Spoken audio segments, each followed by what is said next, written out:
To do more analysis about those top stories, I have with me in the studio, as usual, iBrand business analyst Charles Fakroha.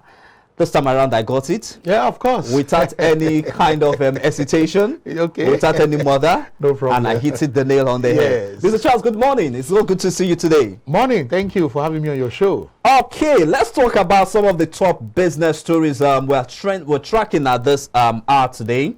And the major of them, all the stories to me are big major stories that are really affecting our economy today. But we'll start off with the Dangote Refinery. This is a landmark achievement, not only for Nigeria, but for the continent of Africa. Yeah. You will agree with me that by the time this refinery comes into full operation before the end of the year, we're going to see crude oil production going up, and also we're going to see Nigeria meeting its supply. But then again, let me ask you, what is your overview of this Dangote refinery? How does this come to you? Well, first of all, let me say kudos to the Nigerian government, this outgoing government, kudos to the Dangote industries, and of course, kudos to the Nigerian oil and gas sector, and of course, kudos to all Nigerians and Africans as the case may be. Yes, we're happy that finally this Dangote refinery has come, and of course it's being commissioned as we speak now. All the officials are there right now in Ibejileki, that's the free trade zone. We're happy, and because at one point in time we're even doubting whether it was going to meet this date of commissioning, and today we are being told that the president will be there to commission. And of course, not just only the president, we are seeing other African presidents coming to grace the occasion. Yeah, very true. Like you have said, it's a landmark achievement, not only for the Dangote industry, but for the whole of oil and gas industry in Nigeria and Africa. Yes, tactically, I would say it is fine, even strategically, because NNPC Limited now, which is the government oil corporation, decided to also take a stake in this Dangote. I think about refinery. 25 or 26 or 28. About 20%. 20%. Okay. For me, that was also strategic because Dangote, being a well-known entrepreneur, he has done it in other sector, fertilizer. We've seen in cement. We've seen in sugar, salt, and so many. Now getting involved in oil and gas, we think is also going to do it very well. And that means NNPC Limited now is also going to benefit because of their 20% stake. And of course, being a national oil corporation, they will see that Dangote gets the crude is expected to get. But it's also going further to say it's not only depending on Nigerian crude from other continents also. Other countries is also coming. So for me, I think it's the government of Nigeria should take advantage of this. And with all this put in place now, looking at it very well, the issue of oil subsidy removal for me becomes a bit easier. Because we are seeing supplies now, and of course it's refining 650,000 barrels per day. That's huge. That's huge. That's huge. And that is going to meet our local demand. And of course, there will be some for even exports. Yes. So this is what people like us have been talking about. We want to see a situation where we add value to our crude and export. Not only when they say it is crude swap. You just get crude raw from the ground and you are sending, people are refining somewhere and they are bringing it back to the us. Country. It doesn't really make sense. So we think this is the right step in the right direction, and we just have to say kudos and ensure that all the relevant agencies, please support Dangote Industries, and because we know this is our own.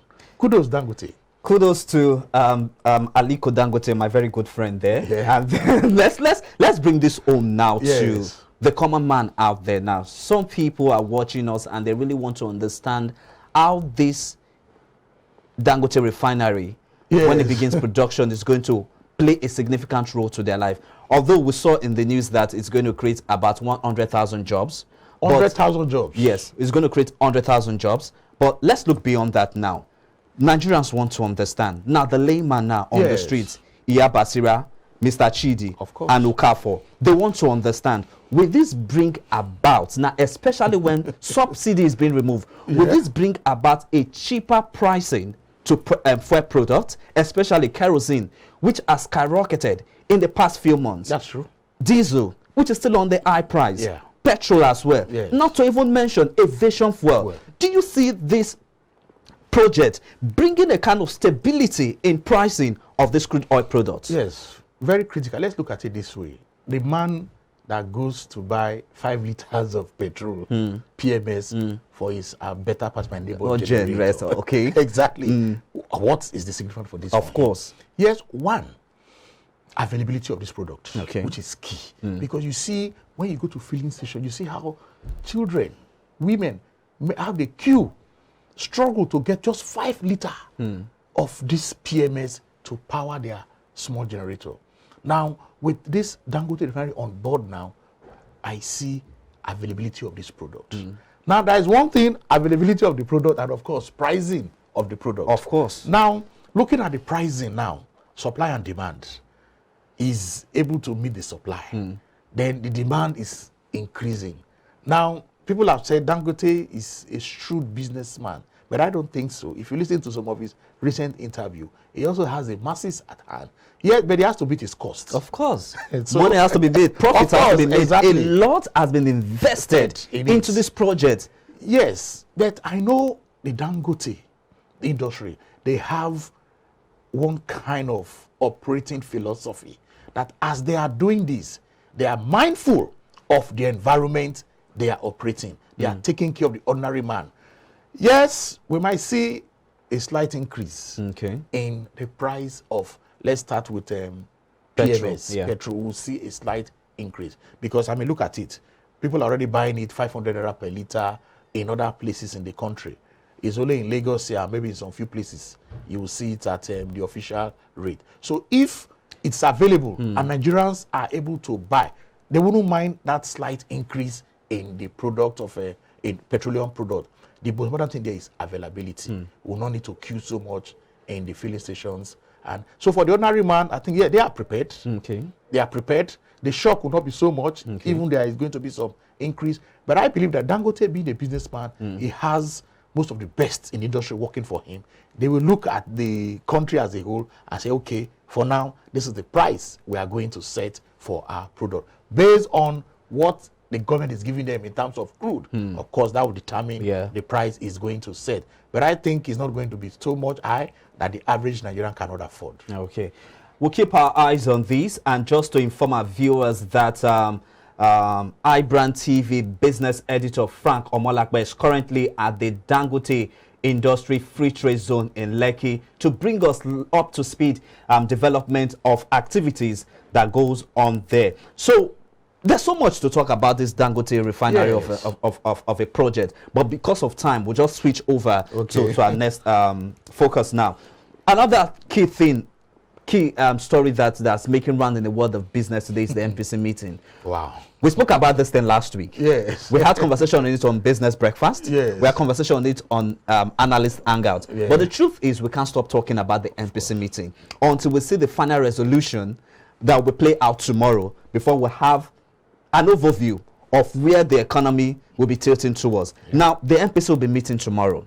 I believe that the CBN governor will be at the Dangote refinery inauguration today. Well, if he has not gone for a study leave. hopefully, yeah, because there are really calls for the president not to grant the CBN governor the study leave. But if he hasn't gone, fine, he will be there today. Yeah. But if not, we'll see how the MPC meeting will play out tomorrow. But let's make some projection now. Analysts are saying that the MPC will raise interest rate. There will be an hike in interest rate. And some are also saying that, the MPC might decide to just leave interest rates as it is now and see how this will turn out to tackle this monster called inflation.